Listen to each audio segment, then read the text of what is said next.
If you ask me who my favorite living author is right now, it's probably R.F. Kuang. Ignoring the title of this video, R.F. Kuang has 5 other books out in the world: Babel, Yellowface, and the Poppy War trilogy, and just based on consistency alone, I've read all of them, which is already a leg up when it comes to my tendency to put off the backlog of all of the other authors that I really enjoy. And I also haven't given a single one of those books less than 4.5 stars. R.F. Kuang is, more than most, I would say, of the recent popular fantasy elite, a pretty divisive author. She tends to have massive fans and massive haters, almost in equal measure, who speak about her in almost equivalently black and white terms. And her books are either called incisive, sharp critiques that will absolutely change your life, or they're called didactic, pretentious, and heavy-handed, depending on whether you resonate or not with her particular writing style. In part because R.F. Kuang is an academic, and she's always been an academic who has an axe to grind against academia. And nowhere, maybe, is this more evident than in the outline of her newest release, Katabasis. When Katabasis was announced last year, it sounded up my alley to a previously unforetold extreme. You're telling me that my darling R.F. Kuang is writing an academic rivals to lovers story that's also a journey through the underworld, that's also pitched in the same vein as Piranesi, another one of my favorite fantasy books? Like, dude, at least take me out for dinner first, okay, if you're gonna fuck me up like that. Needless to say, I was ready, and in classic Lexi form, I received this advanced copy like 3 months ago or something, and then I decided to wait until it was closer to release to do a full video on it, so that way it was more relevant to my audience, and then proceeded to lose track of time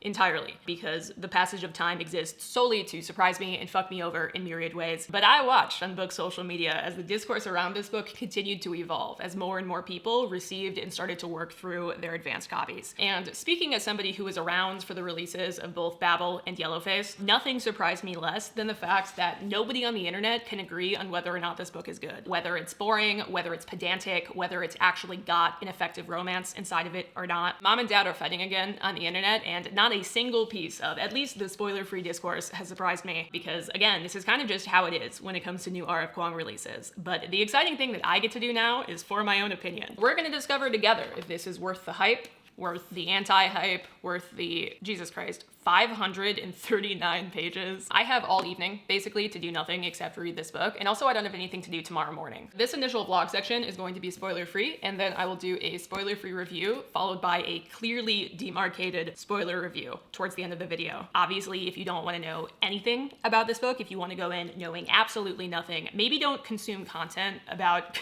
Katabasis until you're ready, but at least by my definition that I use on my channel of what constitutes a spoiler, the first couple of sections of this video will be safe. Scout's honor. So that's the plan, that's what we're doing. But before we get into it, before we get started, before we see if I, like many other R.F. Kuang fans and haters, will be disappointed by this, or if it will like absolutely rock my world, I just have a quick word from the sponsor of today's video, which is Live It Up. Live It Up is a wellness brand that produces mostly the superfood powders that are made up of organic vegetables, quality tested to do things like increasing your energy levels and providing a pathway for better digestive health. I have found it pretty difficult, to an embarrassing extent, honestly, as an adult, to make sure that I'm constantly getting all of the vitamins and nutrients that I need in order to make sure that I can like function as a person on a daily basis. And Live It Up makes it really easy to kind of help fill in those gaps. It's really easy to mix in with whatever drink that you might have on hand. I personally like to mix it with juice, but you can also mix it with water, with milk. Some people go really hard and make like smoothies with it, which I've never tried, but honestly sounds really good. And usually how it goes for me is in the morning after I get dressed, I just break out the little refillable container, I take a serving of the powder, and I mix it into whatever juice is in my fridge. Recently, that's been pineapple juice. And it's just been a really easy thing to kind of orient my mornings around, especially since my schedule tends to vary a lot, so traditional routines and structures don't always work for me. But one thing that is consistent, I always wake up dehydrated, and I also never consume the vitamins that I need to be consuming. So it kind of functions a little bit as like a daily reset for me. If you're curious about the flavor, I've kind of always been a little bit of a green powder skeptic. I feel like sometimes it can just have like a really bitter vegetal sort of shtick going on, but I don't know what they do to it. I don't know how they make it taste vaguely like dessert. Like it's so much sweeter and nicer than it should be based on what's listed on the packaging, but I legitimately really like it. So that was also a positive surprise. That's made it a lot easier to actually maintain this as a consistent thing that I do. But if you're interested in giving Live It Up a go, you can head on over to their website and use my code Lexi15 to get 15% off your first order, free shipping, and also a 30-day money-back guarantee. Thank you so much to Live It Up for sponsoring this video. I really appreciate it. it. Let's get back to it. Page 8, and our main character is already a level of delusional that I aspire to one day achieve. Also, for context, before I read this quote, here's future me, like, I don't know, 25% of the way in or something, telling you what this is actually about. Katabasis follows Alice and Peter, who are these two grad students at the University of Cambridge that are working underneath the world-class, top-of-the-field Dr. Jacob Grimes. And their research is in this field called analytic magic, which I'll get into later a little bit more in depth, but it's basically this magic that works through creating these tiny pockets of contradiction, where the laws of the universe can kind of be cleverly rewritten if you can come up with a way to sell a lie effectively enough. But because of the nature of the magic being the way it is, it has a lot of like subjectivity and fuckery to it, so there's a million ways to mess it up, and to mess it up really, really dangerously. And it just so happens that Dr. Grimes, their advisor, had just fucked it up really dangerously, and he had been like exploded, like literally exploded by a failed experiment gone wrong. And the extreme kicker of this situation is that it was accidentally kind of Alice's fault that happened. So due to a combination of like moral guilt for contributing to her exploding professor, and also because without her professor, there's nobody left to write her a recommendation to get one of the vanishingly few jobs that still exist in the world of academia, Alice decides to take a fun voyage through hell to go and rescue him and bring him back. Kind of like Orpheus in Eurydice, if instead of true love, the motivation was like a fear of the conventional job market, and also a commitment, even in disdain, to the lofty ideals of what it means to be a part of the academy. So that's what she wants to do, and she's about to go. She's done all of the necessary spell work, the necessary preparations, when suddenly swinging into her office or the study room or whatever is this guy named Peter, her once friend, I think, but ever since then, longtime academic rival, who she's been on really bad terms with ever since some kind of like amorphous falling out that happened at some point in their shared past. And Peter, it turns out, wants to go with her because, for reasons of his own, he has been researching the exact same thing, and he also wants to bring Dr. Grimes back to the land of the living. So how are they going to do this? How are they going to get through hell? How will they find him? How will they negotiate for his release from the king of the underworld, who is an amalgamation of every single ruler of the underworld that exists in global mythology and religion? You know, these are parts of the equation that our heroes have not fully considered. All that they really know how to do is open the gate and pay out the pretty steep price of half of their remaining lifespan in order to enter, which, by the way, in addition to the pretty lofty academic expertise that's needed to kind of establish this whole portal to hell situation, that's the reason why nobody else really attempts this kind of thing. Nobody else goes diving into hell to try to bring somebody back. But yeah, everything else they kind of have to figure out along the way as they're going through all of these layers of hell, all of the mortal sins, to search for their professor, who, by the way, is kind of a shitbag. He's kind of the fucking worst. He's not a good dude. But in Peter and Alice's view, they have to bring him back anyways, because there's just no other path forward for them through academia. So that's what this is. Hold on, said Peter. You do know the price. Of course Alice knew. This was why scholars rarely ever went to hell. It wasn't that getting there was so very hard. You only had to dig up all the right proofs and master them. It was that a trip down below rarely justified the price. Half my remaining lifespan, she said. 30 years or so gone. I know. But she had hardly struggled with the choice. Would she rather graduate, produce brilliant research, and go out in a blaze of glory? Or would she rather live out her natural lifespan, gray-haired and drooling, fading into irrelevance, consumed by regret? Had not Achilles chosen to die in battle? Wow, you gotta love a single-minded woman. You gotta love a woman who knows what she wants. She said, there's no place you can hide. She said, my glory comes at any cost. It's a level of delusion in pursuit of glory and legacy that you would think that only a man could possess, honestly. Women in male-dominated fields, am I right? Oh, new R.F. Kuang. Do you guys ever get the thought that you're only going to get so many birthdays, or so many first days of summer, so many Friday afternoons, so many autumns in your lifetime that you get to experience? I'm like a deranged amount of into this author's work, but I'm currently experiencing that level of gratitude for what I'm reading right now, for being on page 8 of a new R.F. Kuang book. Like, how many times do I get to do that in my life, you know? Yum.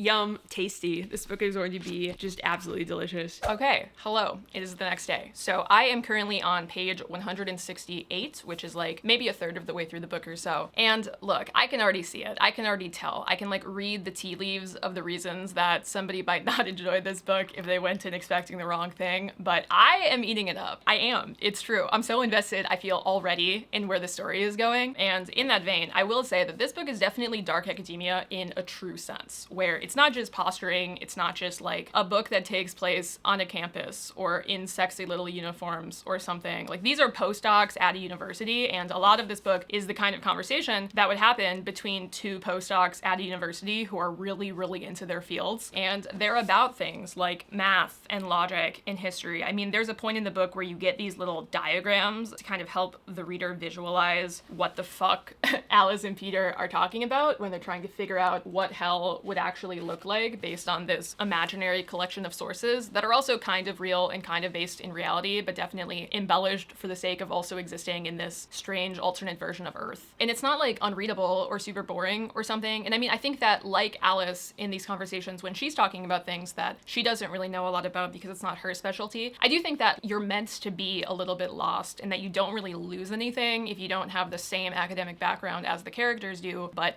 that's definitely a part of it, so it is a little bit dense. But I mean, apart from conversations like that are happening every once in a while as they're like exploring new terrain or whatever, I would also say that this book comparatively is less dense than Babel, for example, because there's a lot happening. The structure of this book is you dive right in. There's no build-up chapter or something. I mean, Alice just, from the beginning, Alice draws the pentagram, she's going to fucking hell. Peter rocks in, they have a conversation, but then they're off, they're on their journey. And we're getting these flashback portions as well throughout the book that are giving us a bit more information into what is leading them to be this way and to be the kind of people who are willing to, again, sacrifice half of their remaining lifespans in order to rescue somebody from hell that neither of them even particularly like. There are reasons that Alice and Peter have ended up this way, and we're getting glimpses into that throughout the book, and also glimpses into whatever fracture happened between the two of them that made them from friends or whatever they were before into these like pure rivals, especially from Alice's POV, that are kind of just mutually antagonistic and guarded around the other person. Like, what happened there? Before, they were really, really close, and now they're rivals. Now they're rivals who like can't stand spending too much time around the other person, even though they are unexplainably drawn to each other anyways. Oh no, whatever could have happened there. You're also figuring that out, and you're doing all of that, again, overall just on this massive backdrop of this version of hell that R.F. Kuang has created. And I have really liked the time that we have spent exploring that so far. I feel like a lot of the choices that she's made with how she's done hell are really, really neat and interesting. But highlight for me overall, other than giving me like reason 5 million that I'm glad I didn't go to grad school, is that I really like Alice as a character. And I'm not gonna read that many quotes, at least during the vlog section of this video, just because, again, I want you to have the full experience of reading this book if that's something that you're into. But one that I do want to read that I don't think spoils anything at all beyond a character trait that Alice has that you pick up on pretty much instantly when you start this book is this one. Professor Grimes was the most fanatic about his asceticism. To learn is the most godlike thing we can do, he told them. He had given them this lecture in their first years, back when they were foolish enough to think that they could make time for things like sleeping or seeing movies. Humans, unlike animals, are born with the faculty of reason. This places us above beasts and near to God. And so, as Aristotle says, we ought to be pro-immortal and go to all lengths to live a life in accord with our supreme elements. The life of the mind is all there is. Anything else is degeneracy, is bodily, is filth. There was a period when she did succeed in curing herself of most mundane needs. Some days she would eat only a piece of lembas bread with coffee for breakfast, and then become so absorbed in her studies that she did not think to eat again until midnight. Sometimes she managed to put off even the lembas bread until well after noon. She liked the light, absent feeling she got when her stomach was completely empty and she was running only on air, when she felt a pale and ethereal shade, a mind that existed without a body. But the crash always came. Alice always broke, always ended up lying in a stupor on the couch watching without processing whatever came on the television in the cottage lounge. Never could she achieve that blissful intellectual zen, that runner's high of peaceful contemplation. More often she felt bereft, unsatisfied and unsatisfying, trapped in a body that needed, and hungry, so hungry, for a kind of nourishment she could no longer name. I just really like that quote. Just thinking about how somebody becomes like this, like what has to happen in your lifetime for you to decide that eating, in this book, lembas bread, which is like a miracle food that tastes like ash and peanuts but can satiate a grad student for 8 full hours, to eat lembas bread twice a day and nothing else and slave over research for a professor that hates you and hates everybody except for himself, and to forego any hobbies, any social interaction, anything else, and seeing that as like a good aspirational life. I just think it's a really fascinating journey for a character to go on, because she's clearly simultaneously so miserable, but also so defensive of her lifestyle and of her ambitions that there's like no negotiating with herself at the beginning of this book that there might be a better path than the one that she's currently on. And you're really seeing, I think, the consequences of that, just the fact that she's in hell to begin with. And I mean, with that, Peter also definitely has shit going on. Like, we're getting crumbs of that too, although nothing too insane so far. But both of them are really interesting characters already, and you can already tell. This is a two sides of the same coin situation. Like, these are two people who are forced against all odds to reunite and sort out their differences and work together towards some kind of shared goal. And I don't know, man, that's catnip to me. Actually, that's better than catnip. That's fucking drugs. I like it a lot. I'm gonna save some of my more in-depth thoughts for later in this video, but so far, this definitely has potential. Okay, hello. Much has happened. Much has occurred since we last spoke. I am on page 371, chapter 24, so I've read like 200 pages, and I'm about to go get some dinner before I push through this entire adventure. But this is a difficult book to vlog because what I said earlier is still true. The middle is slower than the first 150 pages were, but at the same time, there is still objectively a lot happening. But it's such a slow build that I don't really see an emotional payoff happening until the very end of the book. So there hasn't been a massive amount of things to react to that don't also involve me just telling you spoilers about what happens in the book. You know what I mean? It's kind of it's a puzzle that you're slowly uncovering, where you're just getting handed these little envelopes every chapter with like one piece of the puzzle that you learn, and then you look at it, and some of the pieces also just have a lot of math on them. So if that's your vibe,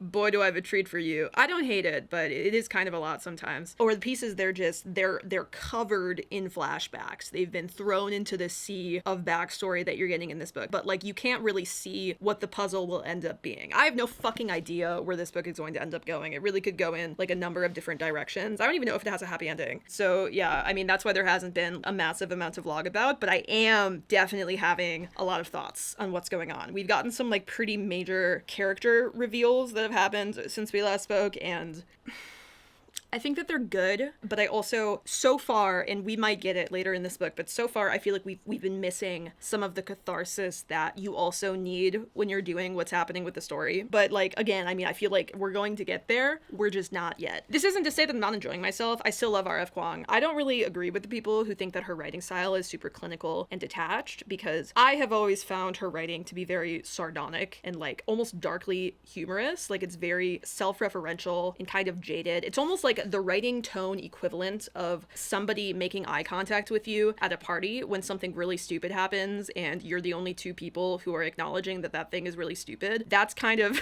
that's what her writing style feels like to me. It's like the jaded look of somebody who is really struggling to take imaginary things seriously, but also at the same time is like breaking underneath the weight of the world and the weight of all of the actually serious things that also exist. That's kind of her vibe. So in that respect, I feel like this book is exactly what I've come to expect from this author, but in every other capacity, I do feel like it's quite different and pretty unique if you compare it to the rest of her work. But I don't know. I'll talk more about it later, obviously. This entire update was just me trying to explain to you why I've actually found it kind of difficult to live react to some of the things happening in this book. Even though there is, again, we're learning quite a lot actually about these characters. But I'm going to get dinner, and then probably I'm just going to crank through the last like 160 pages or whatever of this book. Maybe I'll have something to say before I get to the ends, but if I don't, I'll skip straight to the review sections, because I do have a lot of opinions already on what this story is doing well and where this story kind of, I think, is struggling a little bit for me right now to meet the mark. Oh, nothing much, you know, just me and my paper plate of lamb masala against the world.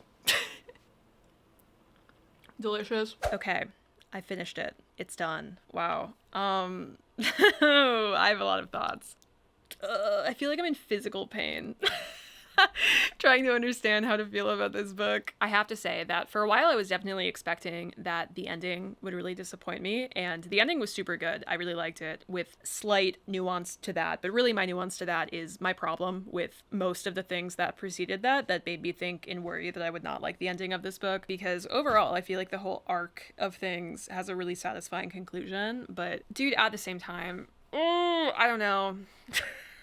I don't know. This book is so hard to talk about. It's so difficult to put my feelings into words so soon. I'm gonna think about it.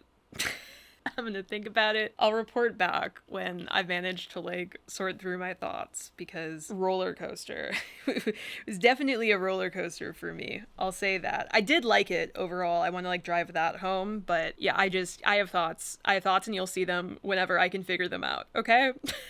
I'll talk to you then. Okay, hello. It's the next day. I've had some time to decompress. The first thing I want to talk about in this last non-spoiler section is the concept of dark academia as a genre and what that actually means, if it means anything at all, because I think sometimes people pick up books that they know they won't like just because they're feeling a little bit quirky, they're feeling a little bit silly. I mean, I do that. Honestly, I'm not innocent, but the difference between me and some of the people that I see sometimes on the internet is that I'm not then shocked and like affronted by the fact that I don't like something that I should have known from the beginning I wouldn't like. And one thing I want to talk about before I actually give my review of this book is I thought a lot reading this about the public response to Babel, especially in the first year after Babel was out, before I'd read the book myself, because in terms of setting and theming and tone, this book has a lot of commonalities with Babel. They're different books, but they're both dark academia stories that have fantasy elements that reckon a lot with what happens in grad school in the academy. And sometimes we lose the plot on what dark academia actually is because it's become such a buzzword culturally. I mean, by definition, it has an entire aesthetic associated with it. I've seen the Pinterest boards. I've been in those trenches. And there are a lot of books and movies and stories that embody that Pinterest dark academia aesthetic without really being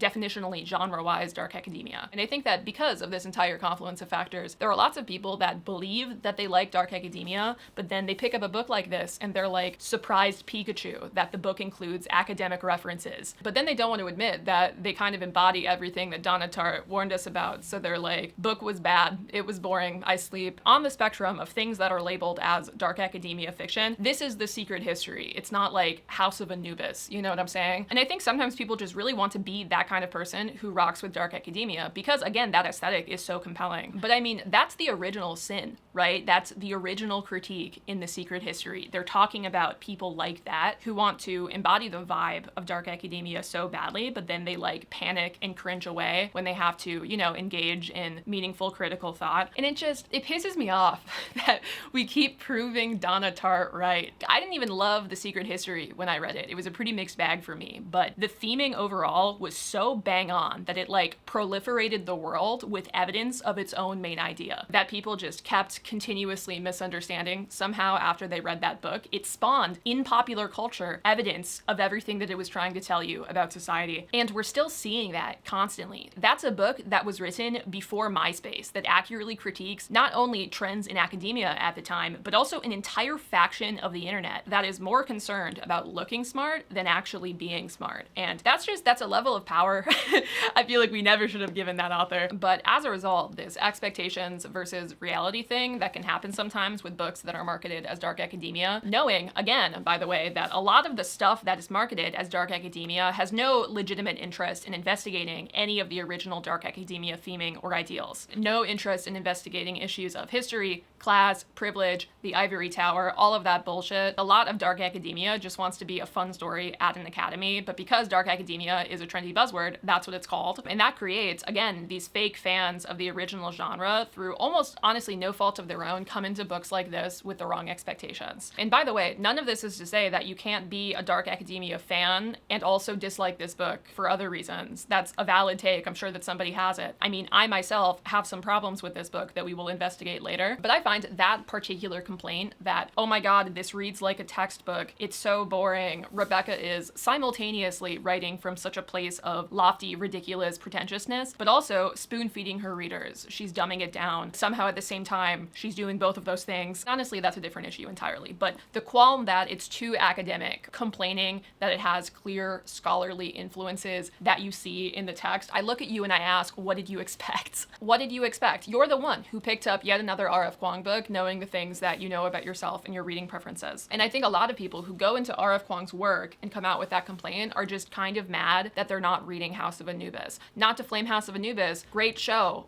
really entertaining. I too was 12 on Nickelodeon, but this is meant to be denser and more challenging than that. That's just like a fact. So I don't think that that is a legitimate flaw of the book, like in any kind of objective sense. I think it just depends on what you tend to like to read. Whether you enjoy a story that pulls pretty directly from historical primary sources, or the way it like weaves in dialogue and philosophy that you would hear verbatim in a humanities seminar in college into the prose, into the text. Those are qualities that will be flaws for some people, but then will be like really cool, positive qualities for other people. Me personally, I think it's cool that Kuang makes this kind of theming accessible to people, even to people who have not, quote unquote, done the work, gone into the academic trenches of higher ed. And I don't think it reads like a textbook or like an academic paper, because as somebody who has actually read academic papers, that is not the vibe of this at all. But it depends on the reader. It depends on if you're looking for that. And I don't think you're dumb, by the way, if this isn't for you, if this kind of style isn't for you. It's not to your taste. But this being the way that the book is should not surprise you. And the fact that it does, the fact that I've seen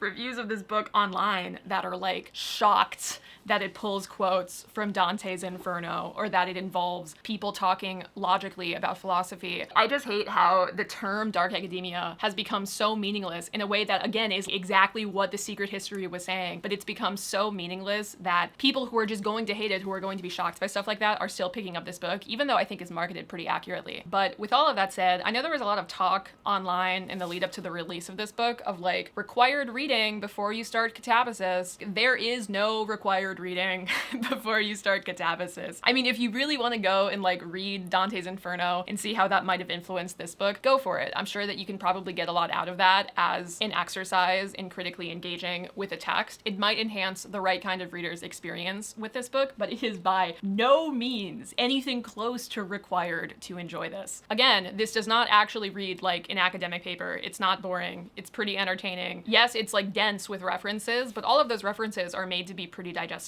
And there were a couple of times when I feel like I kind of got lost in the sauce, but they didn't matter, because usually when you get lost in the sauce, it's not the point of the scene to understand literally everything that the characters are talking about. It's something else that's going on in the dynamic of the conversation, what's happening around them, how it's manifesting in their relationship, whatever. And you will always understand the main idea of whatever that is. It's really not difficult to follow. And also, I mean, if you are curious about something when you're reading, you could just Google it. You could just look it up and learn more if that's something that interests you. That's always an option that's available to you, but you should not feel any pressure at all to familiarize yourself with every single cited source in katabasis before you pick it up. That's just like kind of ridiculous. You don't need to do that to have a baseline appreciation, I think, for what R.F. Kuang is trying to do. But moving into my actual review and keeping it spoiler-free in this section as a service for anybody who is still deciding on whether or not this book might be for you, I would say that if you have read and enjoyed R.F. Kuang's work in the past, you will also enjoy this book, particularly Babel, which, I mean, I guess I never closed the loop on this thought earlier, but Babel received, from what I remember, basically the exact same list of critiques that this book is receiving about being too dense and too academic, and then I read it and I was like, are you for real right now? Surely this is not the book that those people were saying those mean things about. But if you liked Babel, I do think this is, again, quite different in terms of actual theming, and also this is more character driven, I would say, than Babel. Alice's journey in this book is way more central to the story than Robin's journey was in Babel. And that's not to say that Robin's journey was not important, just that it wasn't the single most important thing about that book in the way that Alice's character definitely is inside of this. I would actually argue in that capacity that it's more similar to Rin's journey throughout the entire Poppy War trilogy. Not in anything that actually happens, like honestly the books almost could not be more different, but just in the sense that it's a really interior story. You spend a lot of time in Alice's head, exploring Alice's memories, figuring out how she got here, whether she can still change, watching her make all of these mistakes. Least similar to Yellowface, but I mean, I think that that's definitely just the outlier overall in R.F. Kuang's work. But if you hate everything that R.F. Kuang has ever written, this is not the book that is going to change your mind. It is very, very much in the same vein as her other work in a lot of the ways that count, especially the writing style. But overall, speaking again as sort of an R.F. Kuang apologist, I think I've just become a little bit meaner honestly, and more critical over the years as I've read more and more books, because it feels weird to me to call this my least favorite R.F. Kuang book, but I think it is. And that's not to say that I didn't like it. I think I'm going to give it 4 stars. Like, I tore through it in about 2 days, so I mean, take that as you will. But I do think it had some flaws, particularly in both the pacing and also speaking around this as vaguely as I possibly can. There's a big narrative choice that R.F. Kuang makes that I just don't think was worth it for me as a reader in doing what it was supposed to do. And the narrative decision required a pretty massive amount of potential other things that could have happened that you have to give up in order to make the original thing happen, right? And it's ambitious, and I saw what it was going for, and I do think it's partially successful, but I ultimately don't think it was worth sacrificing the things that it sacrificed. And it made the ending, which overall I actually really liked. The very ending of this book, the last 30 pages or so, is pretty fantastic. But some of the stuff that happened before that absolutely weakens the impact that that ending had on me, which I know that all of this is really vague and pretty useless, and I'll talk about this more in a minute in the spoiler section, obviously, but I don't want to give anything away, so I'm speaking about it as if I've been lobotomized. But just some of the choices that are made, I think, weaken the story overall in really measurable ways that ultimately impacted my enjoyment of the book. But also, apart from that, in terms of pacing, just the nature of this book is that you're weaving in these memories of who these characters were before this journey, and there is a lot of that throughout the book. And sometimes it works really well, but sometimes the juice just is not really worth the squeeze, and it takes you out of the current moment, the current tension of whatever the fuck is happening in hell. And again, I think that that dulls some of the emotional impacts of the story. I think that honestly, this is maybe the least I've ever been emotionally affected by an R.F. Kuang book, which is strange considering the fact that this is one of the protagonists I feel like I've related the most to. So yeah, those are my 2 big issues with this book. But with all of that said, I still enjoyed it. I love R.F. Kuang's writing. I love the way that she makes complicated ideas feel accessible and malleable in the hands of her readers. I love the way that she is able to fuse these complex philosophical ideas and discussions into the framework of her stories. I remember back when Yellowface came out and I read it, I immediately went on to have a 3-hour discussion about the book with one of my friends who had not read the book but was like just as interested in talking about it as I was, and talking about all of the different philosophical ideas and debates that that book kind of raises. And that's always how I feel after I finish an R.F. Kuang book. They're really good conversation fodder. And this book is no exception to that. Thematically, this book is looking at things like what it's like to be a grad student who is also a woman in the 1980s, and what it's like to struggle with building an identity around success and receiving praise and being smart, and what that can do to you. And Alice's arc in particular, I think, is some of the best character work that I've ever seen R.F. Kuang do. And she's flawed. She's flawed in a way that I like my protagonists to be flawed. She's very much a product of her time and her station, and that means that not everything that she does is woke and based and fantastic and a great decision, and that makes for, again, a realistic character that you can root for throughout the entire book. So all of that still made the book extremely worth it for me. I'm still really glad that I read it, and if you're looking for anything like that in this book, I think that you should definitely pick this up because you might really, really enjoy it. But the last thing I want to talk about that you might have noticed I've been kind of pointedly ignoring is whether or not Katabasis is an effective love story, or if it's even really a love story at all. Because I think the marketing of this book led even me, honestly, who I know how this game is played on social media, even I went into this with, I think, some incorrect ideas of what it would actually be like, because the romance in this book is very, very much a subplot. It's honestly not even really top 3 most important things going on in Alice's main emotional conflict. And you do still get page time. You do definitely still feel it there in the background, especially in the first half of this book when you're still kind of grappling with how their relationship ended up being what it is at the start. But Peter is honestly more useful as like a narrative foil than he is as a romantic love interest. And anyone who is telling you, oh my god, Katabasis is forced proximity, academic rivals to lovers, I love Peter, he's so sweet, like, they're fucking with you. They're fucking with you. And I know that because they were fucking with me. They lied to me. But again, you just have to go in with the proper expectations, because it's a romance subplot that is in tandem and in conversation with everything else that is happening inside of the book thematically. And you do still root for them for sure, but you're not gonna like the scraps of romance that you get unless you also enjoy the rest of the journey that you're on in this book. But yeah, overall, main idea, would I recommend this book? Yes, if you have already enjoyed something by R.F. Kuang before, 100%. I think this has a great chance of working for you in the same ways that it worked for me, but I wouldn't recommend it as your first R.F. Kuang book. I personally still think that Babel is her best work, and the advantage of reading Babel first is that I also think that that book is the closest in tone and stylistically to what you would get get with this. Again, they're different books. I'm sure that there will be people who like this and not that and vice versa, but I think that that is a slightly better place to start, in my opinion. But also, I don't know, man, if what I've said in terms of strengths and weaknesses that this has really, really resonates with you, if it sounds like something that you would really fuck with, give it a go, give it a shot, even before Babel, because you might really like it. But moving on now, past this like discussion part into the actual spoiler review, I will be spoiling things from this moment forward. You have been warned, okay? This is your warning. You should turn this off if you don't want to be spoiled. I mean, I'm not going to go into like a massive amount of depth or anything, but like major plot points we will be discussing. It took me a long time, honestly, to organize my thoughts on this, so I'm going to be attacking it in sections. We have the good, the mixed, and the bad. The good, the bad, and the kind of ugly but has potential. So starting off with what I really liked. First of all, hell. At least mostly. I found the general thrust of the world building in this book as kind of an alternate history where all of the accounts of hell and going to hell in fiction are treated as like real explorer accounts of what it was actually like, except also nobody really knows what it's actually like even still because nobody does this anymore. And more than that, how R.F. Kuang fuses all of these accounts, many of which are again real even if they're fictional, into her version of what hell could look like, her version of how the 9 circles of hell might actually function. The pieces of mythology and lore that you get throughout this book to support that are great. I do think that sometimes it's more interesting than other times. The first 3 circles and then the last one, the big city, those 4 circles are like 10 times more interesting than the middle 5, which are all just kind of some variation of a desert of some kind, except the one that was a bog. Like they're all just, here's a really fucked environmental obstacle that exists that you have to find a way to get past. But that makes it sound like the bulk of this book was a lot less creative than it actually was, because that's not how it feels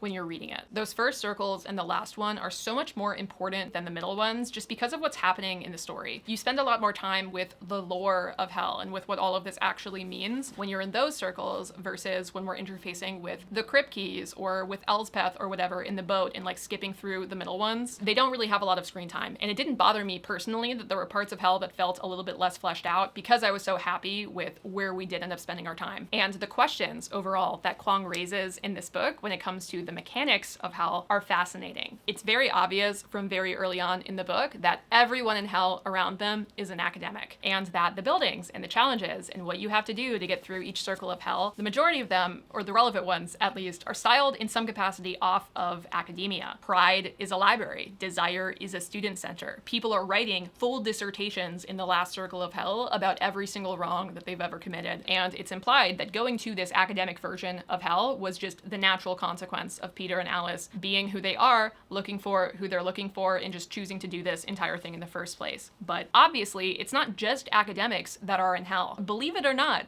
other people do exist, and there are bad people who have other professions and other ways of orienting their identity in their lives. And the characters recognize this, but also obviously they're only going through this singular variation of hell. So from the beginning, you're working with a pretty interesting set of questions. Is hell personalized to you and to your set of flaws? Okay, if so, why are there groups of people still here? Like, they're not individuals in individual hells, but also they're obviously not in hell with everybody else. So there exists some amount of different kinds of hell. Okay, what do those look like? Are they kind of just skins, cosmetic changes for hell, or are they real different siloed categorizations? And what are the implications of that if they are? I just found that really interesting to think about, and I respected that. I mean, it's not relevant to this story. None of these questions are relevant to this story, but they're still posed to you just naturally as a result of the mechanics of the world that you're given. And with that, also, there's this idea that becomes more and more concrete as you go through this book that nobody makes it out. And all of these challenges are really just manifestations of whatever cardinal sin the person is guilty of. They basically just get to keep doing the sins on forever. And especially in the last circle with the Rebel Citadel or whatever, I feel like R.F. Kuang gets really creative with it, because the worst of the worst when it comes to academia, when it comes to magicians, are actually the best when it comes to self-delusion, when it comes to quite literally wasting away believing in a contradiction in the same way that you do to do magic in this book, in the same way that the magic system works. And to the point that being able to succeed in this task is to render yourself incapable of figuring out that that is what you are doing to yourself. Even the rebels who think that they are above the trial of their own hell are actually playing into exactly their own flaws and their own problems. And the only person who we do actually see get out and go across the Leth to be reincarnated, he does so not by accomplishing the impossible impossible task of his circle of hell, but by doing something that's basically the opposite of what he was told to do and actually is a moral good in helping Alice. And I just think the whole thing is a really neat concept. I remember seeing this book critiqued by somebody this week who said that R.F. Kuang was just showing off everything that she knew. She's name dropping all of these authors, all of these different books. And look, this person is definitely entitled to their own opinion, but I also think that regardless of how you feel about the execution, maybe the execution didn't work for you, that's a really lame interpretation of what she was actually trying to do when it came to her goals in structuring the world this way. Because again, this is an imagined alternate universe that is based on these old texts and on them having truth to them. Of course, they're going to be cited by people who are experts in them, who have been studying them a lot because they're academics. I don't think it's name dropping for that to be the framework on which this world is built. And it's really neat to see this like meta-analysis of what the intersection of all of these different sources, all of these different pieces of history might be. And I also think that there's times when, even apart from just being interesting context for a nerd like me who's reading this book, there's times when citing those sources is also really emotionally affecting. For example, after they see the bone creatures that really want to kill them and they find out that the bone creatures have hurt Archimedes the cat, you get this passage. "Bone things, was it?" Peter asked.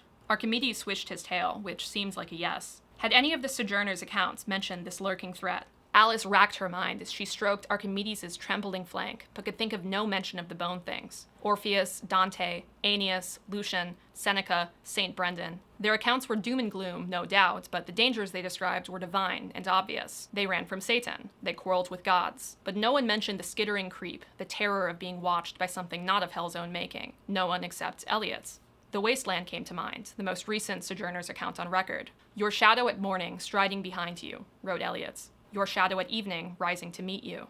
Alice shuddered as she stared out over the dunes. "I will show you fear in a handful of dust." Like, that's a banger. That's not dry at all. I think that's great prose, actually. But again, cutting to the heart of this entire thing, my entire point here, you have to read this book from the perspective of knowing that your main character, your main narrator, is essentially a classicist who is also a linguist and also has a fucking photographic memory. Like, obviously, she's going to be thinking constantly about everything that she's ever read. And I liked the way that that was integrated into the story. The other massive pro for me that I mentioned earlier, and also just really have been gassing up this entire video, was Alice and Alice's character arc. I really think that Alice's development and growth is the highlight of this book. It's like the purpose of this story, in my opinion, and it ties together everything else that's going on and makes this book worth reading. One thing that nobody told me before I picked up this book is that it takes place in the 80s, and because the world is beyond, again, this minor alternate history, this minor addition of the field of magic to all of the other fields of science and humanities that already exist, because it's just otherwise the world in the 80s, it's kind of a period piece. And Alice is a grad student at a college that has only just now started accepting female students at all of its different programs. And she carries with her throughout this story this internalized misogyny and this like fractured worldview of academia as at its core meritocratic, even in the face of serious problems and abuses that she experiences and that she sees other people experience. Like, the only way that she can cope with those things and still maintain her ambitions for her future is through isolating herself in general, but especially from forming vulnerable connections with other women. Because self-delusion in a number of different forms is the whole modus operandi that Alice uses to live her entire life. It's also what she studies, but it's definitely how she lives. But those feelings and how they led her, again, to isolate herself, they color a lot of the rest of the problems in Alice's character, because the truth of the situation is that through isolating herself like this and through deluding herself constantly into thinking that she has complete agency, complete control over how her gender affects her ability to succeed in her field, she has made it basically impossible to process any of the things that have actually happened to her, because if she processes them, it makes them real. It makes them actually important. It makes them actual obstacles that could stand in the way of her being able to achieve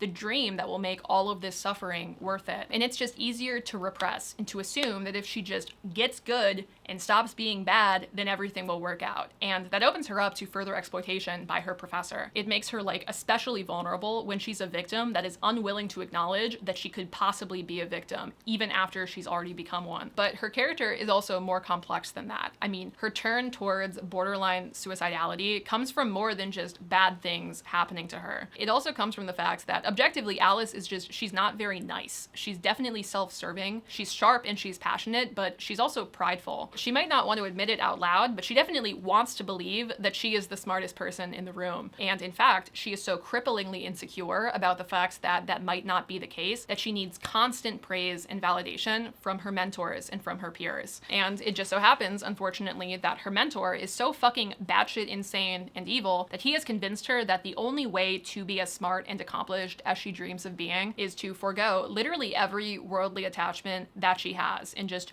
nose to the grindstone, work 16 hours a day, speak to no one, think of nothing else. And because he is her idol, she assumes that he must be right. And then when she finds out she's unhappy with that kind of lifestyle, again, we're back to repression, because to admit that she's unhappy doing this thing that the guy at the top of the field says is like the purest form of scholarship is tantamount to admitting to herself that everything that she thought that she knew about her identity and her dreams and her chances of making it in this career is wrong, and that now she'll have to pivot and consider doing something else because this has to be the only way forward. And that's just not within her abilities to consider. She's in too deep at that point. By the way, all of this is made all the more ironic by the fact that Dr. Grimes is obviously not above succumbing to his own most base instincts, given the fact that he tries to fuck all of the women that are even kind of adjacent to the lab, whether they're interested or not. Just truly a mark of his evolved ascetic mind or whatever. But Alice, unfortunately, is just too brainwashed at this point to see a contradiction there until like way later in the story, just because of the way that she has deified this man through her time at this institution. But all of this gets to the point where by the beginning of this book, Alice has nothing left. Everything that she used to like about being alive has been eroded through her time working in this lab underneath this fucking psychopath, to the point where one of my favorite reveals actually was the fact that Alice had no actual plan really when it came to how to bring Dr. Grimes back to the land of the living in a real way. And her kind of plan is to bring him back into this like zombified waking corpse that's made up of some of his exploded body parts that are just superimposed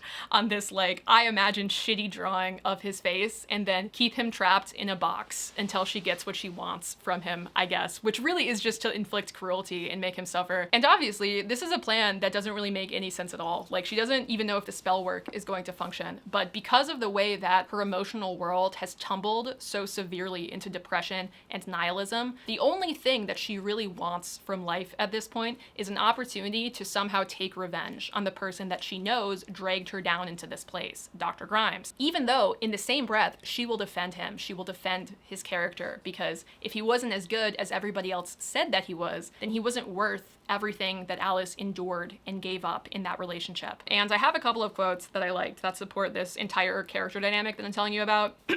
Other students recoiled when Alice revealed who her advisor was, and she observed their fear with an immodest thrill. Though she would never admit it, the idea of working with someone dangerous excited her. Alice had dazzled her way through years of higher education by being a teacher's pet, by miraculously succeeding where others had failed. She relished the thought that her advisor might be harsh, impatient, even cruel to others, for that made his attentions to her worth all the more. She liked being the exception to the rule. Favoritism was well and fine if she was the favorite, which is just a really good frame of reference into, I think, some of Alice's flaws and how they contributed to making her especially vulnerable to the abuse that she faced. But also this quote too, later on in the book when she's talking about it with Peter. "You're doing it again," said Peter. "Doing what?" "Valorizing him, defending him. You always make him out to be this great, larger-than-life genius." Well, because he was. He's just an asshole. Law. "No, he isn't." Her voice hitched. "Don't you understand? He can't have been. Otherwise we let some person jerk us around. And it makes it better if he was a genius. Not better, but worth it." Alice splayed her hands. "Don't you know what I mean? If there was some method to the madness, then at least, right?" Peter stared at her a long while, then sighed. "I do, yeah." And yeah, I think that the complicated relationship that Alice has with her abusive mentor and the ways that she constantly has to justify it to herself and to other people as worth dying for, basically, like worth existing as a living death for in order to keep working with this unbelievable genius. Very true to life, very true to people who are still in or have recently escaped from abusive relationships, abusive dynamics, romantic, familial, workplace, whatever, because to admit that maybe somebody was just evil, maybe they just sucked and there was was no reason for it, and that whatever was once good did not justify all of the horrible things that happened. Even though it's never your fault, it can feel like you're admitting that you should have known better. It's really hard to admit to yourself that you're a victim and to reframe something that changed you, something that was so formative, that was such a massive part of your life, as something that was done to you and that you didn't deserve, especially when you're used to being one of the smartest people in the room. It reminds me a little bit, actually, let me grab the book, 'cause I'm pretty sure I have it tabbed. It reminds me of a quote from My Dark Vanessa, which I would strongly recommend. I mean, really serious content. Honestly, has some similarities, I guess, to katabasis, but also like completely different. But this quote in particular, let me grab it. Okay, I found it. And for context and also trigger warning, even though the quote is not like explicit in any capacity, it's just dealing with the themes. This is from one of my favorite books of all time. It's a lit fic book about a character who is dealing with the implications of CSA between herself and a teacher that she had in high school. And she's working through it like 20 years later in therapy. I exhale, hang my head. I can't. That's fine, she says. Take it slow. I just feel I press the heels of my hands into my thighs. I can't lose the thing I've held on to for so long, you know? My face twists up from the pain of pushing it out. I just really need it to be a love story, you know? I really, really need it to be that. I know, she says. Because if it isn't a love story, then what is it? I look to her glassy eyes, her face of wide open empathy. It's my life, I say. This has been my whole life. That's another quote that I think about all the time, honestly, that highlights, I think, the amount of grace sometimes that as a victim you have to give to your abuser in order to survive, in order to not completely break your brain and fracture and fall apart. And that's the kind of thing, those are the kinds of feelings that you're seeing Alice grapple with during this story. And moving on a bit, but the symbolism later in this book of the Leth washing away the tattoo, washing away only those false memories that she got because of what Dr. Grimes had done to her by inscribing this shit into her skin and filling her brain up with nonsense. Fantastic. I don't even care that it wasn't completely realistic for those memories to be the only memories that she lost, or for that to fix her entire thing at all. I liked it, okay? And it felt timed correctly as well for where she was emotionally at that point in the story. And just the way that you see her go from the character that I've been describing in this entire section, from where she starts in this story, where you're learning that she was through all of these flashbacks, to somebody who for the first time is recognizing that life can be about more than what has happened to her, and to what she had once hoped to do, that she can like find other things to love as well. It was really good. I really liked her character. Other things I liked, one minor thing, the memory sigil that I just talked about, appropriately horrifying as somebody who has always thought that having an actual forever photographic memory of everything would kind of ruin my life and break my brain. The way that that almost fractures Alice's consciousness is just always what I imagined would happen to you if your brain was suddenly unable to clear its RAM. Freud had argued dreams were the language of the unconscious, and Alice's dreams were written in fine print. She did not float oblivious through vague images. She saw and felt everything in harsh, minute detail, even as those chunks of memory spliced and layered on each other in dreadful combinations. Not only did she remember every dream with exact detail, she remembered all of her daydreams and fantasies too, and so the visions compounded, and new dreams built on previous mad fantasies. And each time she entered a dream, the pandemonium had expanded, the demons had copulated and multiplied, and each time upon waking, it was harder and harder to reconstitute the real. Ooh, I hate that. I hate that. And again, I'm glad that she was cleansed of that by the end of this book. But other thing I liked, the ending, again, I thought was really good, but we'll talk about that a little bit more in depth later, because I do have a slightly nuanced opinion there on some things I wish had been better. But again, just the theming of everything, what makes life worth living, the small things that you find in other people around you in your life that can give you a little bit of meaning. The way that the magic system of the universe, again, constantly throughout the story in a bunch of different forms, you have characters who are experts in lying, in deluding the world into believing things that are not true, and are equivalently experts in deluding themselves. And over the course of the book, you see Alice and Peter challenge that. You see them slowly break open the pentagram that they've been inscribed within, the spell that they've been put under by Dr. Grimes and by society. And also with that, the way that Peter foiled Alice in terms of, in a quite different way, also being extremely vulnerable to Dr. Grimes, to the same kind of exploitation that Alice was facing, and having that same tendency to isolate himself from developing real and meaningful relationships with other people. Even though, again, it's all for different reasons. They're very different characters, but the cores of their internal conflict made their journey together feel the entire time like it had a very clear point to it. So yeah, that's most of what I solidly liked. Really, there were only a couple of small portions of this book where I felt in any capacity disengaged. I feel like most of my problems were just in not feeling completely satisfied by by how everything wrapped up. But your mileage may vary. Moving on to what was kind of a mixed bag. First of all, talking a bit about the unanswered questions from earlier, kind of a world building to Electric Boogaloo section. In every single R.F. Kuang book that I have ever read, including the kind of baffling use of magical realism at the end of Yellowface, Kuang tends to use fantasy elements primarily as tools rather than as actual standalone interesting pieces of a world or of lore. Her magic does not really exist beyond whatever purpose it might have within the plot and the themes of the story. And I say this mostly because it's a really common critique of her work from people who come in as fantasy fans and want those elements to feel fleshed out and then are like sad that they don't really pass muster perfectly all of the time. And I think that's a fair critique. Like, it's not very difficult to think about something inside of, again, every single book that R.F. Kuang has written that just collapses the magic system a little bit. And that's something that you kind of have to be able to overlook in order to still enjoy what's happening. For example, I mean, in this book, one of the questions that you have is, it feels like there are no remotely modern accounts of hell. And it's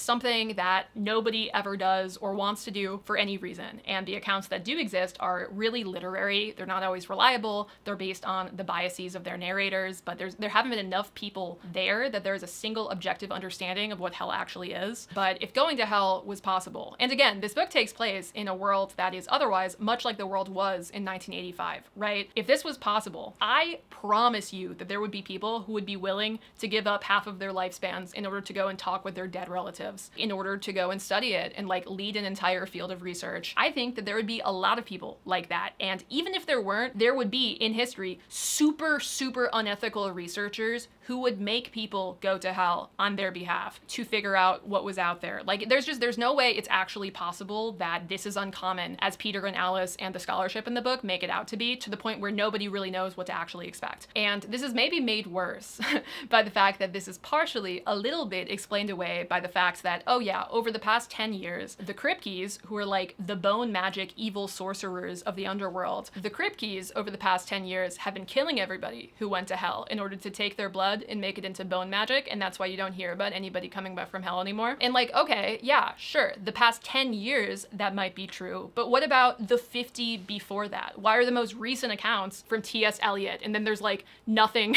before that for like another 100 years? Why has there never been a time in history when people were not bending over backwards to better understand the death realm that they will inevitably go to? Why are very, very old people or terminally ill people not willing with some frequency to go and use half of their remaining lifespans in order to go and see a recently passed spouse or a parent or just, I don't know, whatever in limbo, to go and check it out before they actually go there? Not everyone in history is 25 with their full life ahead of them and therefore unwilling to make this kind of deal. But the book doesn't really give a fuck about dealing with that, to be honest with you, because again, in true R.F. Kuang fashion, it doesn't matter to the thematic messaging of the story why hell is mostly uncharted. And in fact, it makes for a more interesting adventure if they're going in mostly blind. At the end of the day, these are fantasy elements that are not really meant to stand perfectly on their own. And in telling you all of this and giving you this example, I'm also kind of playing devil's advocate, because personally, I don't even really care about holes like this, even when I notice them, as long as that's not the point of the book, as long as the book is doing something else that is worth my time and allows me to overlook stuff like that. I never really care when this is an issue with Kuang's work, because I'm there for the bigger picture. But I do know that this is something that historically has bothered people reading her books, and this book is for sure also true. This is for sure also a problem, and I feel like that's worth mentioning if you're this far into the spoiler review and you're still kind of on the fence. But the other mixed bag that did 100% actually impact how I ended up feeling about the story was the decision that was made to kill off Peter at like the 350 page mark up until maybe the last 7 pages of the book.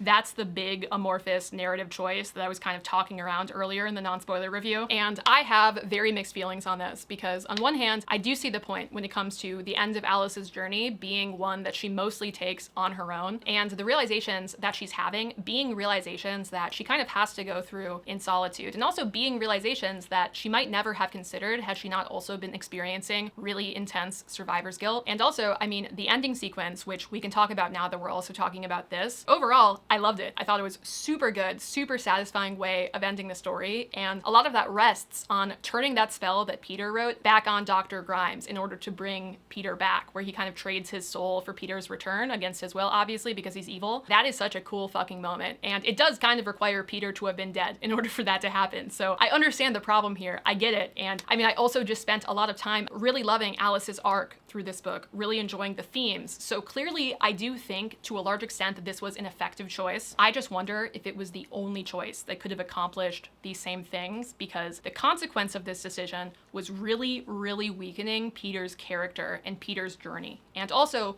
really weakening the romantic payoff of this story, which you get in like 2 pages at the end. They finally reunite, and they don't even have a real conversation because King Yama is just third wheeling in the background of the scene, and then the book just ends before they really do. And a lot of this I'll talk more about during the section where I talk about things I thought were kind of bad, so I'm kind of skipping through things, but I think so many of my issues in this book came from this choice and were exacerbated by this choice, even though it also had some great results too. So let's just move on. Let's talk about the things I liked a lot less about this book. First of all, predictably, Peter and Peter's arc. Peter as a character is made worse by the fact that I really do think he had so much potential. He's such an interesting narrative foil, again, for Alice, as somebody who, for different reasons, has a lot of similar problems, but he never evolves past just feeling like a foil for Alice's story and into feeling like his own character who has done his own things throughout this book. And I think the big reason for that is that he kind of just dies. And I'll talk about this more generally a bit later, but some of the pacing problems I think this book has also makes Peter into a weaker character, because 100% of his backstory we learn in 1 chapter. Right before Peter trades his life for Alice's, we get an info dump on all of the traumatic experiences he's had throughout his life to make him the way that he is, and then he just fucking dies. And it feels like an anime flashback that you get in an episode when they're about to kill a minor character that you don't know a lot about. What it doesn't feel like is the fully fleshed out history of the deuteragonist of a book. But even if you wanted to keep that chapter, to have his backstory drop the way that it did, killing him off right afterwards neglects the entire rest of his plot line, neglects all of the flaws that you have just learned that he has. He doesn't have the chance to fix them in any meaningful way, or to reckon with how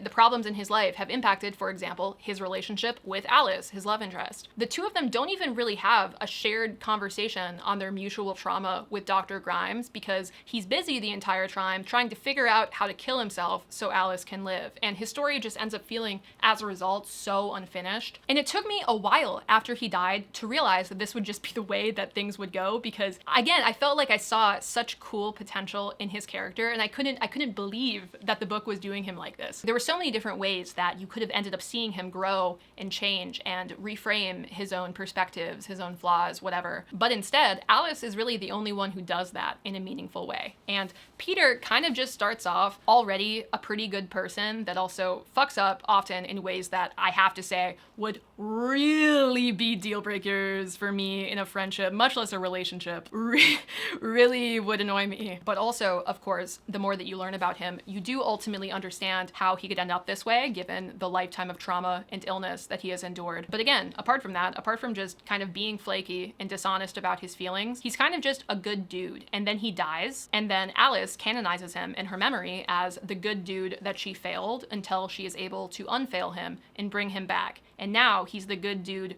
who lived, and who also I am now in love with, even though we'll never talk about it on page actually between the two of us. And yeah, again, I mean, it felt like such a missed opportunity to make that the trajectory of his character arc. I like flawed characters, and Peter has all of the trappings of a great flawed character, but he never gets to experience the same kind of catharsis that Alice receives in this story. And he just ends up feeling noticeably way weaker in comparison. And second thing I didn't love, so does their romance. The romantic payoff of this book also feels so much weaker in comparison to what I hoped it could be, which is also just, it's so unfortunate. And look, I didn't need there to be an explicit, what are we? Here's me acknowledging every way that I've ever sabotaged us, but good thing we are now in love conversation. Like, I didn't need that, but I did want something, literally anything in between, we finally don't hate each other, please don't kill yourself to save me, you're too sexy, and oh boy, here I am alive at the end of the book. Let's kiss once and then go up the stairs and not talk, you know? You get the implication of emotional honesty in their actions, but there's no actual emotional honesty really at any point in this book, not completely. And in fact, the closest thing that you get to emotional honesty in a conversation is in these flashback chapters, they're implied to be telling each other about these things, but you're reading it in the form of a flashback, but then they don't actually really talk about it. Peter just holds Alice's hand in silence or something. And that's all you get. Don't get me wrong, I am all for a slow burn, but you have to have something at the end of the candle. I was super into the romance, which had basically zero development in the first half of the book other than what I made up in my head, but that's kind of how I prefer my romances. I was into that. It was all good. It was not the pacing that bothered me. It was the lack of a satisfying romantic payoff in the conclusion. And again, it sucks because I actually do think that they're well suited for each other. And I liked a lot some of the quotes and the musings that R.F. Kuang threw into this book on love and understanding another person and the process of discovery that is loving and learning to understand another person. I was not mad that they had not like confessed their undying love for each other on page 350 because I thought that the relationship had quite a lot of sauce until he fucking died. He died, and then they brought him back for 2 pages. And the ending just didn't give you enough to justify it. When they reconnected, honestly, I felt nothing. I felt nothing when he was like, wow, you saved me, let's kiss. I felt nothing for the romance the entire rest of the ending. Everything else about the ending hit me way harder and still made it good. I still really liked the ending because of Alice, but it was not because of the romance. There was just not enough left of Peter in this story for me to really fully emotionally invest in the conclusion of their relationship. Even though, again, you're still rooting for them throughout the book. They still make sense. There's still all of this potential all of the time. That's why it's so baffling that it ended up that way. So yeah, that's the other place where I feel like the decision to kill off Peter made a pretty important part of the story fall kind of flat for me. And again, I mean, I don't know what the alternative would be to do all of the good things about the last third of this book while also making sure that Peter as a character and Peter and Alice's relationship didn't get sidelined. But I just don't think that deleting him for that long with no real conclusion to his story, to his arc, was completely the move. But I still liked him, even though him flaking the way that he does would actually drive me criminally insane. I still liked them together.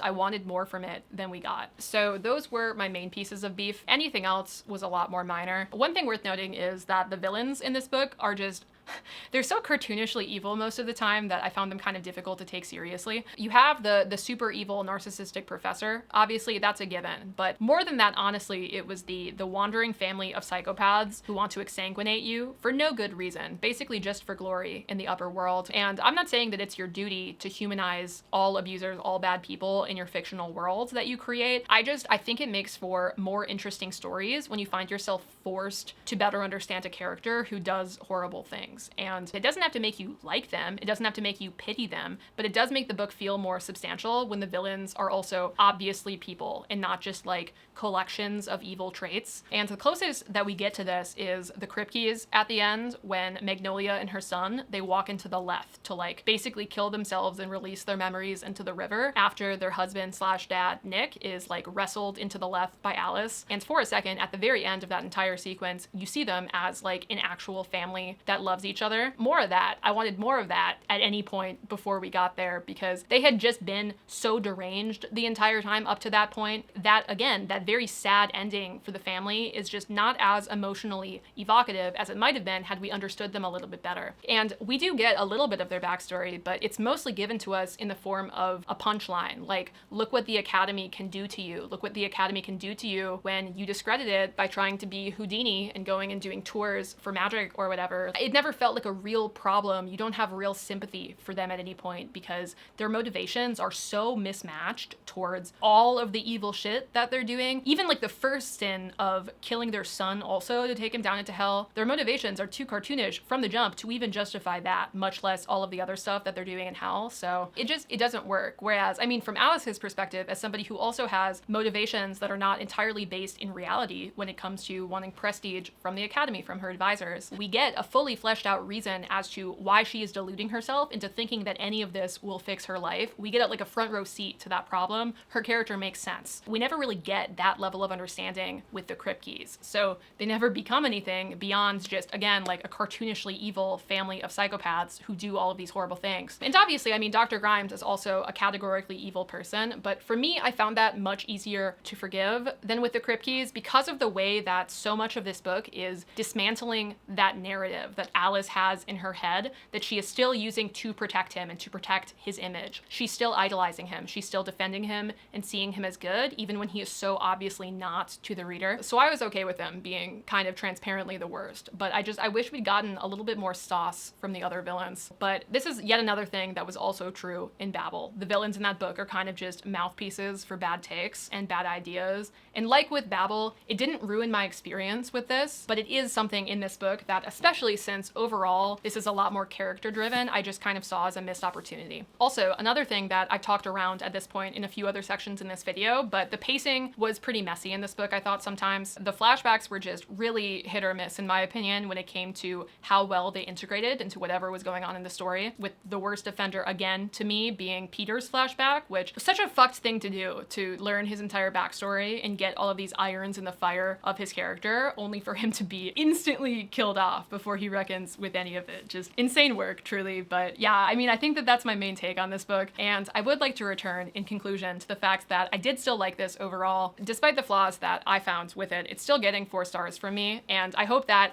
this entire discussion helps illuminate to you why I do think, yeah, it's my least favorite so far in R.F. Kuang's catalog. But even a kind of mid R.F. Kuang book is still going to be one of the best things I've read this month. So I'm glad I have it. I mean, I'm probably going to go back to it at some point someday just because I love this author. But that's a wrap, I think. That's everything. Thank you guys for watching this, for following me on this descent into madness. I appreciate it. Wrap up, please. My hands are up. I know it's still not out. I got sick at the beginning of this month and then kind of just decided to make it into like a summer reading wrap up, even though by my count and by my TBR's count, summer is not officially going to be done until I do my fall TBR to like maximize the amount of time I have to get through that. But yeah, that's a situation. It is what it is. But hopefully this video helps satiate you a little bit. I'd be interested to know if you've read Katabasis, what your takes might be, if you disagree with me, or if you think I misinterpreted something. I'd love to hear it. I love talking with people about R.F. Kuang books. It's one of my favorite things. And yeah, I mean, I think that's everything. Thank you guys for being here. I don't have anything else to say. Bye!